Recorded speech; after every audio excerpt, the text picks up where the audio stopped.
Vamos a empezar sin más preámbulo para hablar de los glúteos y voy a contarte, te lo digo en serio, todos y cada uno de los secretos que tienes que entender y tienes que aplicar para conseguir mejorarlos en tu día a día. Primero tenemos que entender un poquito por encima cómo va la anatomía de los glúteos. Digamos que los glúteos van a tener varias partes muy diferenciadas. Tenemos un glúteo mayor, tenemos un glúteo menor y tenemos un glúteo medio. Hay una cosa muy curiosa y es que cuando visualmente vemos nuestros glúteos, tenemos que entender que vamos a poder diferenciarlo en dos regiones. Por un lado, tenemos la región superior, esta zona de aquí, que básicamente pues, es esa zona, ¿no?, que da aspecto de mochila y que da que el glúteo salga hacia afuera. Y por otro lado tenemos la región inferior del glúteo. Es muy curioso porque muchas personas, por ejemplo, piensan que la región superior es justamente la región más grande del glúteo, y lo cierto es que no es verdad. Más o menos, para que te hagas una idea, a nivel anatómico, la región superior del glúteo es como un 40% más o menos de la masa global y la región inferior es como el 60% de la masa global, lo cual es súper interesante, ¿no? Quiero compartir contigo además que cuando hablamos de los glúteos, se han estudiado, hay bastante evidencia de diferentes tipos de trabajo que podemos hacer, por ejemplo, para potenciar unas zonas, para potenciar otras, y en función del tipo de ejercicio que elijamos, vamos a poder trabajar más la región superior, más la región inferior, el glúteo mayor, el glúteo menor y el glúteo medio. Mira, primero y para empezar, quiero comentarte de una forma súper sencilla cuáles son algunas de las funciones que hace el glúteo para que entiendas cómo, cuando entendemos la anatomía de estos glúteos, después es más fácil aplicar a los ejercicios y en consecuencia mejorar mucho más. Por ejemplo, cuando hablamos del glúteo menor, hablamos de que básicamente se va a encargar de abducir la cadera, es decir, hacer un gesto de separar la pierna hacia afuera, va a ser rotador interno del fémur, es decir, va a encargarse de hacer este gesto hacia adentro, sobre todo las fibras anteriores de este glúteo menor, va a encargarse de hacer rotación externa, es decir, de separar, de girar la pierna hacia afuera, sobre todo las fibras posteriores, y además va a ayudar en la extensión de cadera, de hacer este gesto. ¿Bien? Cuando hablamos del glúteo medio, principalmente se va a encargar de abducir la cadera, de hacer este gesto. También, por ejemplo, cuando hacemos una sentadilla, de que las rodillas se mantengan alineadas. Esto sería una abducción y esto es una abducción, que es lo que hace este glúteo medio. Va a encargarse también de rotar internamente el fémur, las fibras anteriores, de rotar externamente el fémur, las fibras posteriores, y esto es lo que haría el glúteo medio. Bien, cuando hablamos del glúteo mayor, se va a encargar de hacer una extensión de cadera, es un potentísimo extensor de cadera. Se va a encargar también de extender el tronco sobre la cadera, ¿vale? Es decir, el tronco sobre la cadera. Se va a encargar de hacer retroversión pélvica, esto sería anteversión, culillo así como de pato, y esto sería retroversión, apretar el glúteo, apretar el abdomen, ¿vale? Va a ser rotador externo a nivel del fémur, va a ser abductor de cadera y además es muy curioso porque aparte de ser abductor de cadera con las fibras superiores, también ayuda en la abducción de cadera, es decir, de juntar la pierna hacia el cuerpo. Como puedes ver, todos estos gestos que estoy compartiendo con cada parte del glúteo, nos damos cuenta de una forma u otra de que son justamente los ejercicios, los gestos, los movimientos que usamos cuando hacemos cualquier tipo de trabajo de glúteo. Típico trabajo, por ejemplo, de Monster Walk con banda elástica, que es un trabajo de abducción. Típico trabajo de extensión de cadera, por ejemplo, cuando hacemos un hip thrust, un puente de glúteo. Típico trabajo de bisagra de cadera, cuando hacemos un peso muerto, y así con todo. Entender la anatomía nos permite entender no solamente las cosas como ejercicios, sino como movimientos, como fuerzas, como gestos que van a estar directamente vinculados con toda esta parte. Es curioso porque hay diferentes investigaciones en las cuales se ha visto exactamente qué tipos de ejercicio incide más en la zona superior del glúteo, es decir, en esta región superior, y qué ejercicios inciden, por ejemplo, en la zona inferior del glúteo. Por ejemplo, sabemos que seguramente, ya te hago un spoiler a nivel global, de los mejores ejercicios que podemos hacer para trabajar el glúteo en su conjunto, tanto en la parte superior como en la región inferior, sería, por ejemplo, el puente de glúteo, sobre todo a nivel unilateral, es un ejercicio espectacular y además es bastante proporcionado en cuanto a la región superior y en cuanto a la región inferior del glúteo. Es un ejercicio que presenta mucha activación, sobre todo en la región inferior, muy proporcionado también con la región superior y es un ejercicio espectacular. Vamos a darnos cuenta de que al final los ejercicios en los cuales estamos tumbados con la rodilla flexionada y hacemos un trabajo de extensión de cadera va a ser un trabajo brutal, ¿no? Por ejemplo, un típico trabajo de extensión de cadera como puente de glúteo, como hip thrust, en los cuales las rodillas están flexionadas, va a ser un trabajo muy potente también, bastante equilibrado entre región superior y región inferior, con un poquito más de incidencia en lo que sería la región inferior.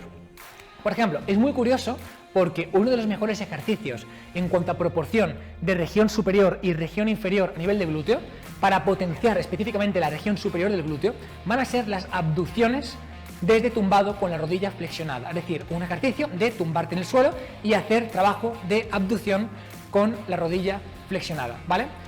Veremos después cómo hacerlo, veremos cómo hacer la parte práctica, pero uno de los ejercicios que más potencia la región superior del glúteo va a ser el trabajo de abducción, concretamente tumbado y con la rodilla en flexión. Vamos a ver que hay diferentes alternativas, como por ejemplo, pues simplemente sentarte o tumbarte boca arriba y abrir las piernas, por ejemplo desde aquí, te pones en una posición de puente de glúteo y desde aquí puedes abrir y cerrar, ¿vale? Bien, incluso desde aquí, ¿vale?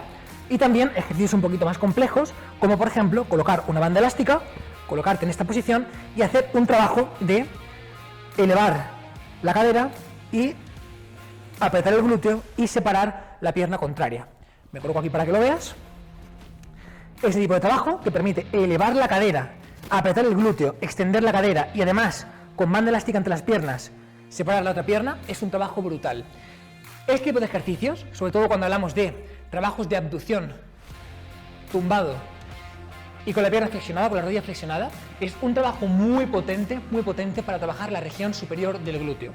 De hecho, por ejemplo, otros ejercicios muy interesantes en cuanto a proporción de la región superior y la región inferior sería, por ejemplo, las abducciones sentado. Por ejemplo, típico ejercicio en el cual te sientas en un banco, por ejemplo, colocas una banda elástica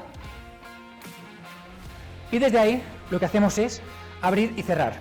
Pues mira, este ejercicio con banda elástica, por ejemplo, entre las rodillas y simplemente sentado, hacer un trabajo de separar y juntar, incluso llevando los pies hacia afuera, ¿vale? Es un trabajo que en proporción permite muy buena proporción de la zona superior del glúteo, ¿vale?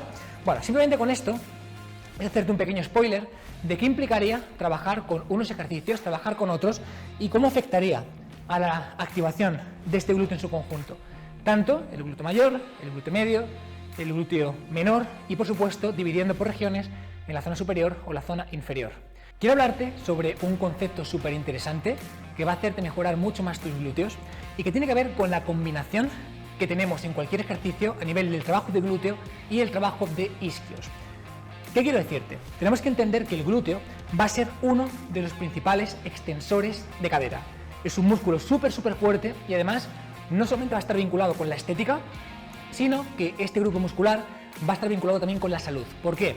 Porque al final la zona media, la zona de la cadera, es ese punto en el cual se combina la transferencia de fuerzas desde las piernas hasta el tren superior. Por ejemplo, cuando hacemos un trabajo de press militar, ¿qué es lo que ocurre? Que todo el core en su conjunto va a estar encargándose de estabilizar la posición para que puedas empujar hacia arriba. Y el core no solamente es el abdomen, el core son factores neuromusculares a nivel nervioso, coordinativos, son factores estructurales, tendones, ligamentos, cadillas articulares, huesos, articulaciones y también es un conjunto a nivel muscular.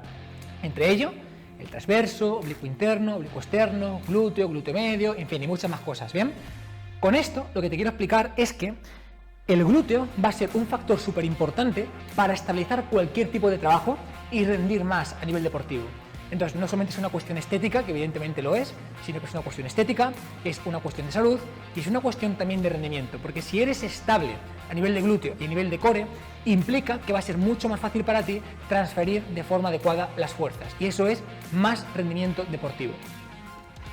Volviendo al tema, quería comentarte que hay dos conceptos que son súper importantes y tienen que ver con el glúteo y los isquios. ¿Cuáles son estos conceptos? Son el concepto de insuficiencia activa y de tensión pasiva. Como digo, el glúteo mayor y en conjunto el glúteo es de los extensores de cadera más potentes que existen. Es un conjunto muscular muy potente a nivel de extensión de cadera. Pero ¿qué es lo que ocurre? Que los isquios, es decir, la parte de atrás de la pierna, va a ser también un conjunto muscular que se va a encargar de flexionar la rodilla y también de extender la cadera. Con esto lo que te quiero decir son dos cosas súper interesantes, y es, si buscas potenciar todo lo posible la musculatura del glúteo, los mejores ejercicios que van a existir para poder potenciarlo implica que tengan la rodilla en ligera flexión, que tengan la rodilla en flexión. Por ejemplo, hay muchas veces que cuando hacemos un ejercicio, como por ejemplo unas patadas desde polea, ¿vale? Las personas trabajan con la rodilla extendida. Pero ¿qué es lo que ocurre? Lo que ocurre es que de esta forma el isquio tiene mucha capacidad para ejercer fuerza, la parte de atrás de la pierna tiene mucha capacidad para ejercer fuerza y en consecuencia le está quitando trabajo de activación al glúteo. Este gesto, simplemente trabajándolo con la rodilla flexionada, permite mucha más activación a nivel del glúteo. Con esto lo que te quiero decir es que cuando buscamos ejercicios, como por ejemplo el puente de glúteo, el hip thrust, en los cuales hay un trabajo de extensión de cadera y además la rodilla está flexionada, son ejercicios que lo convierten en perfectos para trabajar los glúteos, porque está inhibiendo los isquios, permitiendo la máxima activación de los glúteos y permitiendo un trabajo de extensión de cadera. Son ejercicios que tenemos que trabajar y ejercicios que tendríamos que plantear.